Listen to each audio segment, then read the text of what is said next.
পশ্চিমারা আজকে পৃথিবীর ইতিহাসে সবথেকে নাম্বার ওয়ান পর্যায়ে রয়েছে পশ্চিমারা। কারণ কেন বলেন তিনি?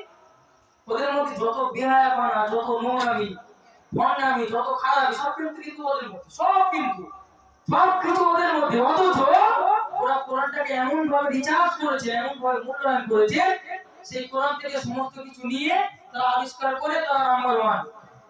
আর আমরা কি করছি? কোরআনটাকে ঘরে ঘরে রেখেছি। এই হলো আমাদের কিন্তু কথা, আমাদের বোধগম্য, আমাদের চিন্তা চেতনা। ওই জন্য আমাদের দৌড় বড্ড জোর মসজিদ পর্যন্তই হবে, বড্ড জোর। কিছু হলেই একটু মসজিদে সমস্যা হলেই হুজুরদের কাছে ছোটা সমস্যা হলে হুজুর মনে রায় মুক্ত করবে, হুজুর মনে বিপদ মুক্ত করবে। ভাই, কোন শিক্ষা, কোন কর্ম, যে শিক্ষা যে কর্ম কোরআন বিহীন। আমি একটা শিক্ষা শিখছি, আমার সন্তানকে আমি চিন্তা ভাবনা করছি যেহেতু জেনারেল শিক্ষা দিতে হবে, ডাক্তার, উকিল, মাস্টার, চাউন্সার ইত্যাদি করতে হবে। আমি তার জন্য হাজার টাকা খরচা করছি, সকাল তাকে ডেকে দিচ্ছি, তোর বাবা তোর পড়তে যেতে হবে না। আব্বা আজকে আমি যাবো না, আজকে ভালো লাগছে না, খেলাধুলো করবো, অমুক করে যায় স্কুলে, আমি যাবো না। মা বলছে তো যেতেই হবে স্কুলে। সকাল রান্না বান্না করে মা টিফিন প্যাকিং করে তাকে করে নিয়ে হোক, হাত ধরে নিয়ে হোক, তাকে স্কুলে দিয়ে আসছে, প্রাইভেটে দিয়ে আসছে, টিউশনিতে দিয়ে আসছে। সপ্তাহে 3 দিন পড়াচ্ছে 3000 টাকা বেতন, সপ্তাহে 3 দিন পড়াচ্ছে 1000 টাকা বেতন। অথচ ওই সন্তানটা বিকালে করে ইমামের কাছে কোরআন তেলাওয়াত শিখতে যাচ্ছে। পৃথিবীর মধ্যে সবথেকে যেটা শ্রেষ্ঠ জিনিস, শ্রেষ্ঠ সম্পদ, যে জিনিস শিখতে যাচ্ছে, ওই শিক্ষা শেখার জন্য ওই সন্তানটা যাচ্ছে, মাস ইমাম সাহেব পড়িয়ে দিচ্ছে, পড়াচ্ছে। অথচ মাসের সময় এসে ইমাম সাহেবের পয়সার জন্য, অর্থের জন্য তার ভিক্ষুকের মতো বসে থাকতে হচ্ছে, যে কখন এরা দেবে 20-30 টাকা করে, 30 টাকার উপরে চালি, 50 টাকা চালি, বুঝে কাল থেকে যাবে, কাল থেকে আমি অন্য কারো দেখে দিচ্ছি, তুই কাল থেকে অন্য জায়গায় যাবি, কাল থেকে যেন ওই মসজিদ ধারে বাড়ি যাবে। আবার ওর নামাজ পড়তে গিয়ে মসজিদে কমে যাবে, কি ইমাম দেখো, টাকা ছাড়া বোঝে না, টাকা ছাড়া কিছু বোঝে না। ও 50 টাকা করে কিভাবে দাবি করে? ছেলে দিলে পড়তে আসতে স্কুল কলেজ থেকে সব ছুটি ছাড়া করে একটু ফ্রি কোরআন শেখাবে, তা না, ও 50 টাকা দাবি করে বলছে ঠিক আছে আজকে আমার ছেলেও দিচ্ছি রে, আর মসজিদ জলসা বাটা উপলক্ষে নামাজ পড়ে যাবে না, চার করে দেবো। এই হলো আমাদের টেন্ডেন্সি, এই হলো আমাদের চিন্তা চেতনা, এই হলো আমাদের মানবিকতা, যার জন্য আমাদের লাঞ্ছিত এই জাতি, বঞ্চিত, অপমানিত হবে। এই কারণের জন্য, কারণ যেটা নাম্বার ওয়ানে থাকা দরকার ছিল একদম নিচে লাভাতে 0 পয়েন্টে থামে রেখেছে, 0 পয়েন্টে।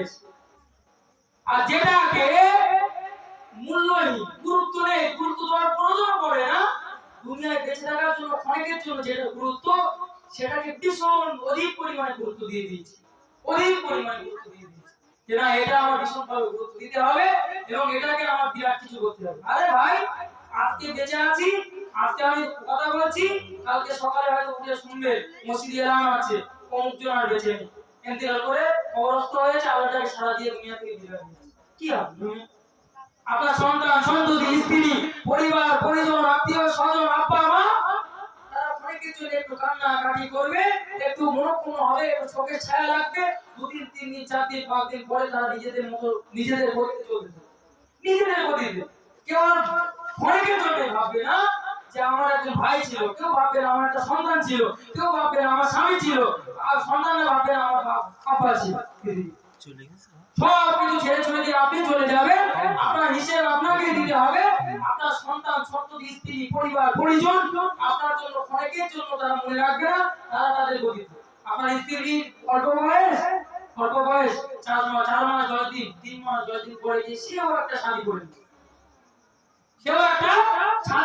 সেও একটা বিবাহ করবে, পরে আমার শ্বশুরবাড়ি ফোন করে বলছে বাবা খুব ভালোই হয়েছে, ওর কাছে বিরাট খারাপ হালতে ছিলাম, হ্যাঁ ও আমার বিরাট প্রচ্ছন্ন করতো, সে গেছে মোড়ে ভালোই হয়েছে, এখন যার কাছে এসে পড়েছি সত্যি খুব ভালো হয়েছে, বেশারি করে আমার খুব সুখ।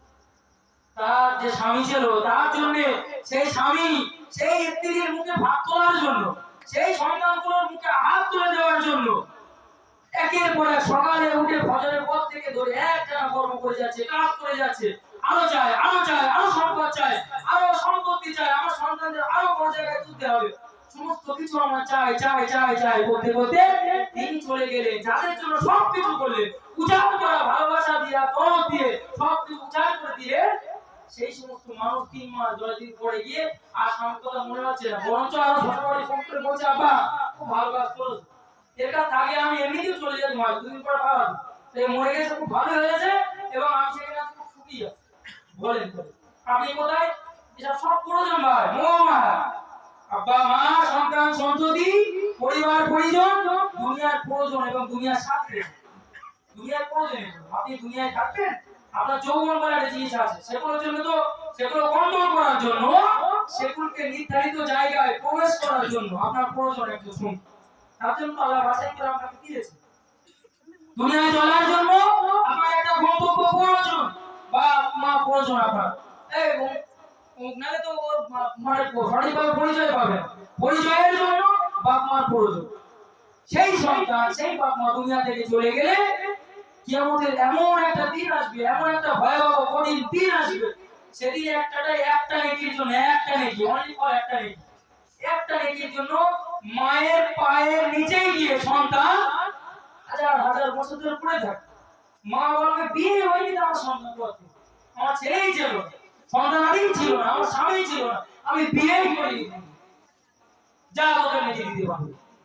তাহলে বলেন দুনিয়া কিসের জন্য?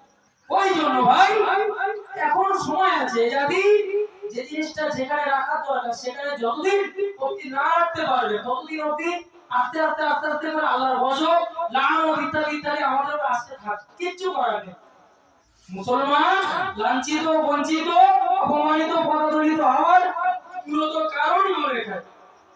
ওই জন্য কোরআনটাকে গুরুত্ব দেয়, কোরআনটাকে গুরুত্ব দেয় এবং নিজের সন্তান সন্ততিগুলোকে রীতিমতো ভাবে কোরআন শিক্ষার জন্য পাঠান। মক্তবে পারে, মসজিদে পারে, ইমামের কাছে পারে, তাদেরকে কোরআন শিক্ষা দেয়। ওর কোরআন শিক্ষার উপর বড় শিক্ষা কিছু নেই। পৃথিবীতে সমস্ত শিক্ষা না করে গেলেও আল্লাহ কিন্তু মাত্র হিসাব আপনার কাছে নেবে না। অথচ কোরআন না জানলে কিন্তু খবর অবশ্যই আছে, ওর হিসেবে আপনাকে দিতেই হবে, ওর হিসেবে আপনাকে দিতেই হবে, ওর খবর আছে। ওই জন্য এখনো যারা বেঁচে আছে ভাই, আজ থেকে নিয়ত করে, আজ থেকে কাল না পরশু না দোষু না এরকম করতে করতে আমাদের মতো বহুত মানুষ মরে গেছে। তারাও ভেবেছিল, তারাও চিন্তা করেছিল এবং তারাও ভেবেছিল মনে মনে, আরে আজ না হয় কালকে সবে তো বিয়ে করলাম, শ্বশুর বাড়ি যাবো, ঘুরবো ফিরবো, অমুক জায়গায় যাবো তমুক জায়গায় যাবো, সন্তান হবে, সন্তান বড় হবে, তাদের লালন পালন করবো, দেখভাল করবো এবং এক পর্যায়ে তারা একটু বড় বড় হবে, আস্তে আস্তে গাড়ি রেখে যাবো, কত ব্যস্ত দিচ্ছি। লাস্টে কি এমন কারা কাঁদবো মসজিদে বসে বসে, এমন কারা কাঁদবো, এমন ছেড়ে দেবো, আল্লাহ ওই এক ছেড়ে আমরা এখন সব খবর করে নেবে যে জান্নাত পুরো আমাদের উপর রেডি করে যাবো। আল্লাহ বলে জায়গা এসে দিতে হবে ভাই। জান্নাতটা অত সোজা আমরা যেটা মনে করি না, জান্নাত ভীষণ সোজা। অনেকে শুনে রেখেছেন যে অমুক জন একটা পুকুরি পানি খাবিয়ে ও জান্নাত, এটা হাতে আছে তো, আমরা শুনেছি তো, কমে শুনেছি তো, যে একজন মানুষ এত গুনাহগার একটা কুকুর, সে পানি পিপাসার জন্য কুয়া ধারে গিয়ে পানির জন্য হাহাকার করছে, পানি করে যাবে ভালো খিদার তাড়না, তা সে কি করছে, ওই কুকুরটাকে কুয়া থেকে পানি তুলে খেতে দিয়েছে। এইসবগুলো শুনি আমরা, শুনেছি সচরাচর, তাই ওই জন্য ও জান্নাত পেল। ভাই আল্লাহ কার কোন কাজ কবুল করবে সেটা তো আল্লাহ পাকই ভালো জানে। আল্লাহ কাকে জান্নাত দেবে কাকে জাহান্নাম দেবে সেটা তো আল্লাহ ভালো জানে।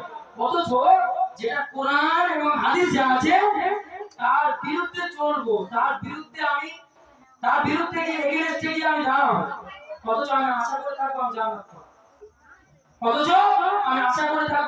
পাবো, এখন কোরআন আপনি ইমামের কাছে শেখানোর জন্য সন্তানকে পাঠাচ্ছেন, ওই কোরআনের জন্য ইমাম যখন 10 টাকা এক্সট্রা যাচ্ছে, আপনার সন্তানকে আপনি পড়তে যাওয়া যখন বন্ধ করে দিচ্ছেন, মানে এটাই বোঝায় যে কোরআনে আপনি একদম নিঃসন্দেহে কোরআনের বিরুদ্ধে যাচ্ছেন। পৃথিবীতে কোরআনের যতটা আয়াত আছে, সমস্ত আয়াতের মধ্যে যে কোনো একটা আয়াতকে অস্বীকার করলো কোনো ব্যক্তি, মানে তার সমস্ত গোটা কোরআনটাকে অ্যাভয়েড করবে এবং গোটা কোরআনটাকে সে বিরোধী রাখবে, এগেইনস্টে যাবে। দেখা যাচ্ছে একটা আয়াত পড়েছে, ইমাম সাহেব কি একটা হুজুর এসে একটা আয়াত পড়ে খুব সুন্দরভাবে ব্যাখ্যা করছে, আমার মনে আছে তার এই আয়াতটা আমার খুব পক্ষে আছে, তো আমি এই কাজটা খুব ঘন ঘন করি। যাতে ইমাম পরে ব্যাখ্যা করেছে বা হুজুর পরে ব্যাখ্যা করেছে ওই আয়াত অনুযায়ী তো আমি সব করব।